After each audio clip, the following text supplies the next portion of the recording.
District 1 will soon be getting a huge boost thanks to Petsmart. Watch On the Issues to find out more next on Phoenix 11.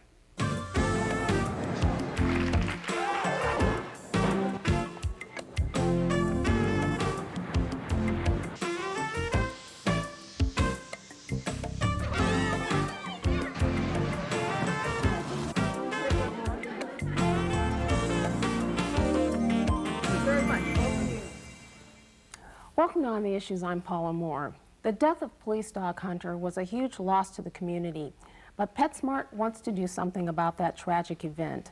On the Issues now welcomes Councilmember Dave Siebert from District 1, along with Tina Miller-Steinke from Petsmart, and Officer Steve Kanegi, and also Igor. Yes. We got a special guest today. Yes, we do. We have a special guest. Councilman, why do you think it's important for us to deal with this subject today? It's important because, number one, I don't think people realize how much work and effort goes into training these dogs, how important they are to the community, how many lives they've saved of not only officers and civilians, but also suspects. And I think we'll discuss that today and give people a true understanding of what goes into making a good police dog. Okay. Now, Tina, tell us a little bit about the role of Petsmart in getting a new dog to replace the one that died. Sure. Petsmart firmly believes that we should support any community with any canine unit. In fact, we help canine units all across the country. And when this opportunity came up to help the Phoenix department here in our own backyard, so to speak, we jumped on the opportunity. These policemen in the canine unit spend so much time training these dogs, and Petsmart fully supports their involvement in the community. Okay, now what exactly will you do? You're making a presentation today to the council? We are. On behalf of Petsmart, we would like to award this $5,000 check to the Phoenix Police Department and their canine unit to help support them in getting another dog to replace Hunter. Although we believe that Hunter can never fully be replaced, this we think could help them get on the right track to getting another dog in their department. Okay. Councilman, do you think that the public understands the importance of not just the dog that died, but also having additional dogs? That's why I want to present this today, to give the citizens a chance to see what goes into the training, how expensive it is, and how such a loss like Hunter really affects not only, in this case, Officer Jeff Cazell, but the community, because it was a tremendous loss. If you'd have been in Candle Park when they had the memorial service for one of the fallen officers, these dogs are an officer. The amount of money that goes into training them, the protection of their partners, they are an officer with the Phoenix Police Department. And it's very important to understand what goes into that. And people may say $5,000 for a dog. When Steve has a chance to explain what goes into training them and how they acquire the dogs, then the people will understand why they are so expensive. Officer Kanegi, let's talk about the training. Okay. How tough is it? How rigorous is it? Well, before the training starts, it's just the selection process of the dogs. We get lots of offers from people that have dogs that they consider to be good candidates as police dogs because they're very protective of the house or something like that.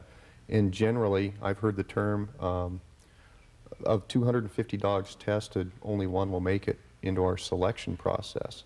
Once a dog is selected, is found to be of stable character, kind of like Igor here, that's very adaptable to public situations where he can get amongst people, especially strangers, and be fairly calm around them, but also have the high drive necessary. No, it's not time to leave yet. Come on, sit. But also have a really high drive necessary to go out and look for bad guys, and that is his main job. So once we've determined all that, they go through a 480-hour course of training. And that's as much for the handler as it is for the dog. There's a lot of different aspects to being a canine handler than there is being a regular patrol officer. But figuring in on that 480 hours of training is you've got at least 3 officers involved. Most of them are very senior officers, so they're at top pay. So if you figure in a per hour cost for the dogs, they're pretty expensive by the time they're trained. Additionally, if the dog shows okay, Igor, that's good, shows a really good sense of drive as far as going out searching for things, specifically ball drive is what we call it. They'll chase a ball till the cows come home, if you let them. They're usually a good candidate for a explosive detection dog or else a narcotics dog, and then they go through another generally 240 to 320 hours of training in addition to their patrol training. On top of that, there's 8 hours of maintenance training every week for the patrol dogs, and for specialty dogs, there's at least 4 to 8 hours of training in addition. So by the time you add all that up, that's a lot of money and time invested in just one dog. And so the initial cost of $5,000 is almost a drop in the bucket by the time you get your total cost together. Now, Councilman, you talked a little bit about the importance of these dogs in actually saving lives and also helping to find suspects. Right. In fact, maybe Officer would like to talk about a little bit about maybe some of the searches or some of the cases that Igor's been on. Have they been instrumental in doing that?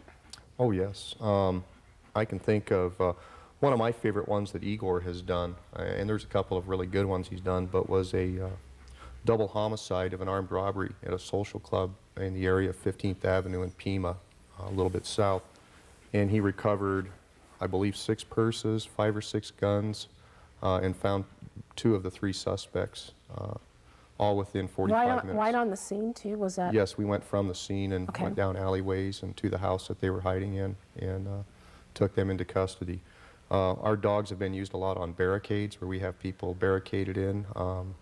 He and I went in on one down in Ahwatukee 2 Christmas Eves ago where a gentleman had taken 4 women hostage, and we had to be the first ones in on that. But we use the dogs in a variety of situations that are all potentially very dangerous. We only use the dogs on felons. And anytime you're going after somebody who is facing the potential of going to prison or worse in some cases, right after they've done a crime, it's a very, very volatile situation.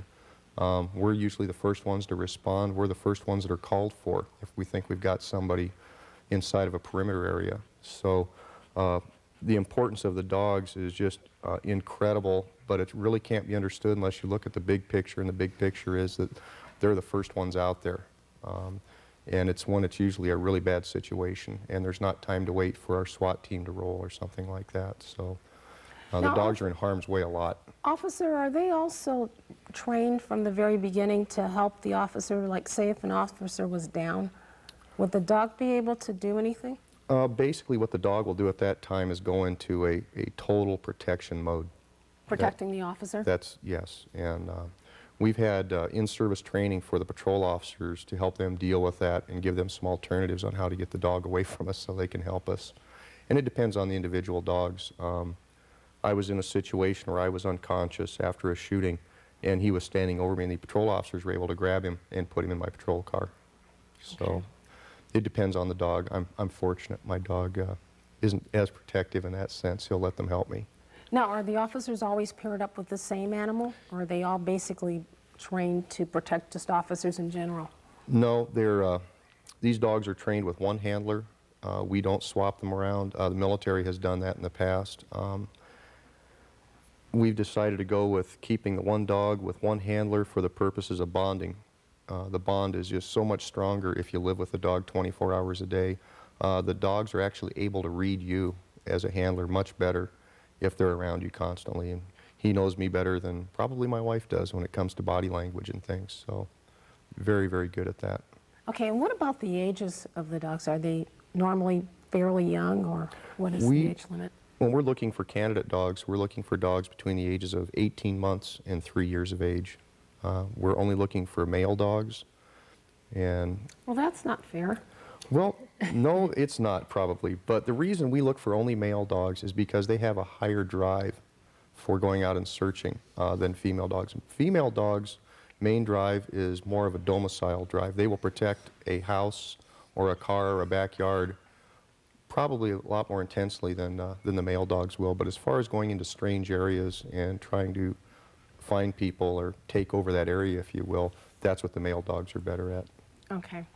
Councilman, what about the future of this program? Are you hoping that you're able to help to perpetuate this? I hope so. That's why when Hunter was killed in the line of duty, I wanted to see that animal replaced as soon as possible. I called Petsmart, and immediately they stepped up to the plate and they said, yes, we will help. And it's nice to have a corporate citizen like that that will do that. So I hope not only can we have them help replace Hunter, but in the future work with us in the canine program. Okay. Now, is this done, you mentioned that this is done in other places? Yes, it is. As Councilman was kind of referring to, we try to be a good corporate citizen in every community that we're in. And with this program, it's just a wonderful way for us to help out, especially those in need, and especially when this is such a unique program to our community. And by the education, they go into schools and they teach children about the benefits of having a canine department in that community as well. And we want to encourage that. PetSmart's main vision is to enrich the bond between people and animals. And we certainly hope to support the Phoenix Police Department and their canine unit in doing so. Okay, so we can expect more of that. Now, is this program citywide? Are the dogs, Right. do they cover the entire city? Yes, we're centrally based out of our Deer Valley facility, and we now have 14 positions. A lot of guys in training right now, but yes, we cover the entire city. Okay, great. Councilman, any closing comments? Well, just that this is an important program, and it's nice to have the K-9 unit, and as the officer said, it is located in the Deer Valley Village at the Deer Valley Airport, which is in District 1, and the new PetSmart facility, which we will be talking about shortly, is going to be also in District 1. So I'm proud to have both of them here today. Okay. And finally, officer, are there any other incidents that you'd like to share with us where the dogs have really made a big difference? I'd like to share one about Hunter, the dog that was killed.